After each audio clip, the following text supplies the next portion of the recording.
Hello there. If you like truth, you'll like it here. Welcome. The best revenge is living well. Full disclosure, I've been gone a while, several months to be exact, and that was for a number of reasons. Some of it was to travel, and I have every intention of putting some of those pictures and videos up. Some of it was for business. We acquired some properties in another part of the country and had to venture out there repeatedly to conclude the deal. And some of it was because I don't quite like social media, including YouTube. I find it takes too much time to make a video, and in my world, time is money. And I have figured out too many ways to make money without trading time, so I hesitate to go backwards and begin trading time for money again. That was the biggest reason I went away. Until November.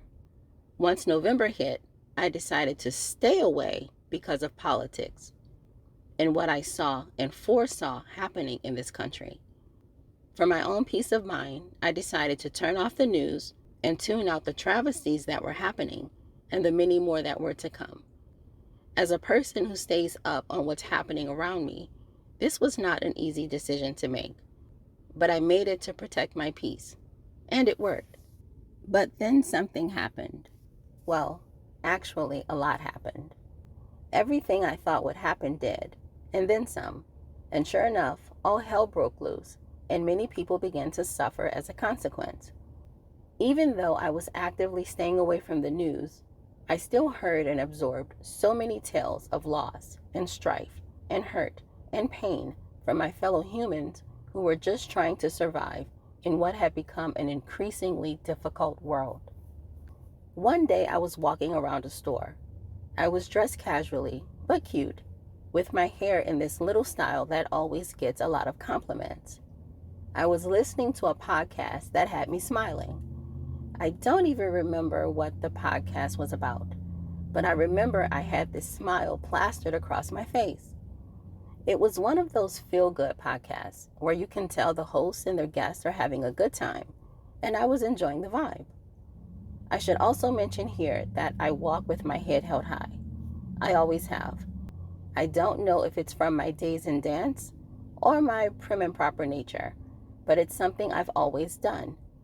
I am not someone who walks with her head down, so keep that in mind as I tell you the next part. As I'm walking around this store with my head held high and a smile plastered on my face, guess what I see? I see so many people staring at me. Some look friendly, some look puzzled, as if they want to ask, "What in the world are you smiling about?" And some just look curious. But a look I also saw, the one that prompted this post, was a look of anger and annoyance. There were some people who looked positively annoyed that I was smiling and walking with my head held high. I was not bothering or even talking to anyone. My podcast was being listened to privately through my headset, but my sheer happiness and peace seemed to aggravate some that were around me. Now, most of the people around me did not look like me, and I was not in a very diverse area, so I'm sure that had something to do with things. But that is beside the point. What I realized that day was that the best revenge for the hatefulness going on in the world right now is internal peace. There are a lot of people in the world today who are taking joy from seeing others in pain. As the student loan crisis rages, there are some who haughtily disparage those with loans, calling them stupid and irresponsible, not realizing that those people are people just like them who simply sought to achieve a successful future for themselves and did so in the way they'd been taught would pay off. There is no compassion. As the housing crisis rages, there are people who make fun of those who have not been able to purchase a home, or of those who did so but are now suffering as a result of ever-increasing rates and fees.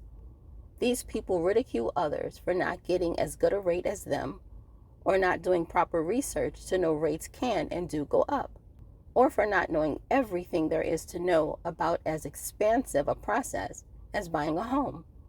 They don't realize that these people are simply people who sought to secure their own piece of the American dream. They don't realize that a lost job or a change in finances can affect us all at any time.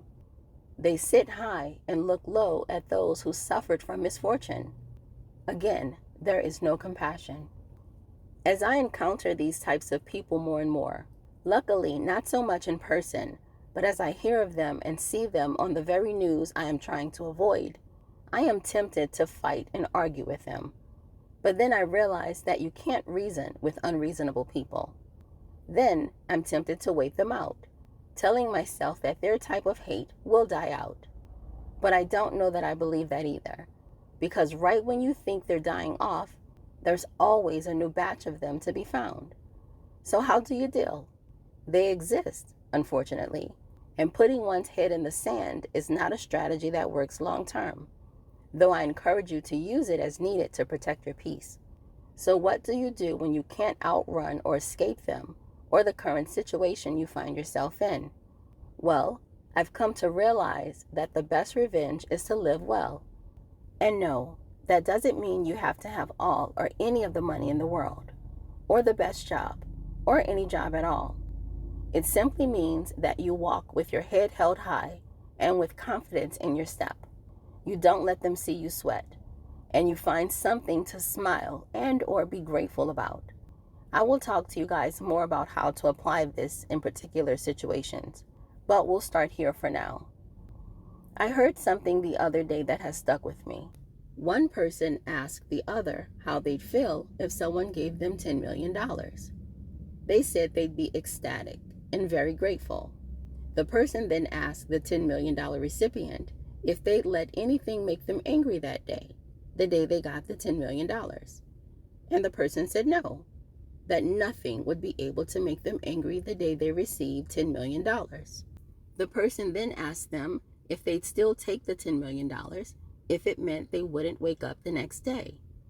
The $10 million recipient said no, the $10 million would not be worth not being able to wake up the next day. So the person who was asking the question said, so you're saying that waking up every day is more valuable than $10 million? To which the $10 million recipient said, yes, it is. The person who had been asking the question then said, so if waking up every day is more valuable than $10 million, how come we let others make us so upset every day? Why don't we carry ourselves with the same joy and happiness that we'd have if someone had given us $10 million? Now, I'm paraphrasing their exchange a bit, but I found it absolutely profound. And since I heard it, I have not been able to get it off my mind. So I offer it to you today. The best gift we can get is to wake up, even if it is in the midst of a student loan crisis, and a housing crisis, and an employment crisis, and every other crisis that may be on its way. And the best revenge we can take against those that hate us for trying to survive and make a way for ourselves and our families, the best way we know how in this world, is to live well, with our heads held high and with steely determination in our eyes that will not only survive this, but thrive in it to the best of our abilities.